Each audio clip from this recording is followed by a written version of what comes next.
Hello, Annette. Hello. Thank you for coming to see us this evening. Would you like to introduce yourself to the audience? Yes. My name's Annette James. I'm a Liberal Democrat candidate for the New Wymondham ward of South Wymondham, which is the Silfield area.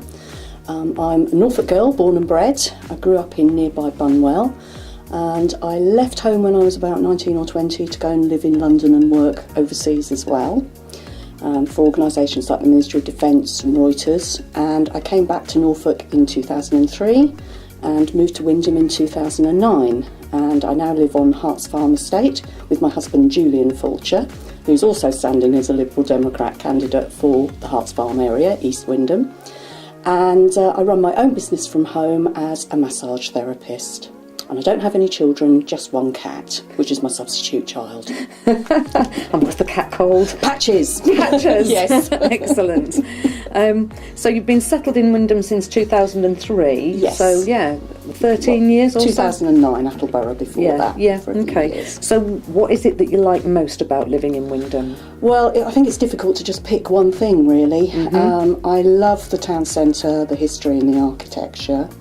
I love the fact you can walk around the town and most times you'll bump into somebody that you know. Yeah. So you end up, you need to allow an hour instead of 20 minutes and you might go for a coffee or something. So I really like that. It's very friendly in the town centre. I also like the fact that I've got a lot of lovely countryside on the doorstep because I like going for walks and things like that. Yeah. Not with the cat though? Not with the cat, no. We'll have to get a dog for that one day.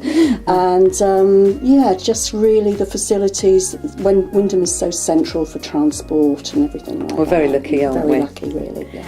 So if there was one thing you could change about Wymondham, what would that be, Annette? Okay, it's quite a difficult one because I love the town so much, but I think in common with many residents, I'm worried about the pace of building and the lack of infrastructure to support it, the lack of doctors, schools, dentists, etc. Yeah. But one particular aspect of that really interests me, and that's the population growth and making sure that the newer residents and the older residents form a community. Yeah. Because if you don't have that, you get social exclusion, isolation, loneliness. And as a carer for my 93-year-old dad, I've seen how isolation can lead to depression and other mental health and physical issues. Yeah. And as a massage therapist, I'm constantly working with people that have got stress and the physical symptoms that can produce. How as a community can we address that, do you think? I think there's a lot of really good initiatives going on in the town anyway. So, Town Team is one of those. Does a lot to promote what goes on, good things.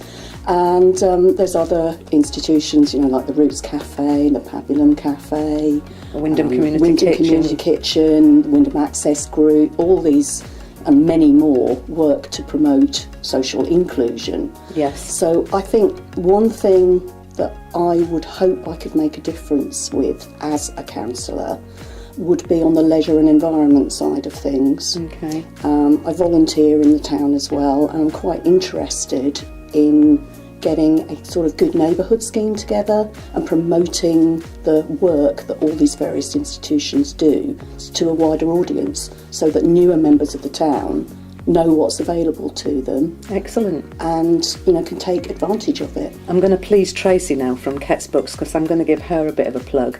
But did you know that the Ket's Bookshop are running a One Book, One Community initiative this year, which is about you can put people together in an environment as much as you like, but you need to give them a purpose. Yes. And if we've all read the same book, then they've got something to talk about. So that's something that you Sounds might good. You might Definitely. like to pick up Definitely. with. And I'm reading the book, and it's pretty good. I'll tell you. Excellent. Good. I'm a great avid reader, so I'll be up for doing that as well. So I've given Tracy a plug. What about you and which charity or organisation locally? You said you volunteer in the town. Yeah. What's that mean? That's easy. 2 words: Star Throwers. Okay. So I'm a massage therapist. Yes. I've volunteered with them almost from day one when Dr. Manning set the charity up. Yes. As a therapist, so I work with cancer patients and carers, giving massage and reflexology, and I love it. It can be quite sad sometimes because obviously you do lose a few people and that's always hard. Yes. But it is also so rewarding and extremely life affirming. So I get a lot from that, and they support their volunteers really well too. Yeah, good. So I thoroughly enjoy that, and it's rightly a widely and well-known. They have built a brilliant reputation in the town. For the short period of time they've been it's 10 years this month, I think. Which is, in the lifespan of a town, is not a long time, but they've done a lot of good work. And thank you on behalf of those who you've supported with your volunteering. It's been a pleasure. I've also done a little bit with town teams, I think I mentioned. So when I retire, because I am retiring soon, I'm hoping to do a lot more volunteering in the town. Well, we'd welcome you on board. We always like that plug for town team. Yeah, exactly. Annette, thank you very much for your You're time. very welcome. And we wish you well in the forthcoming elections. Fingers crossed. Thank you. You're welcome.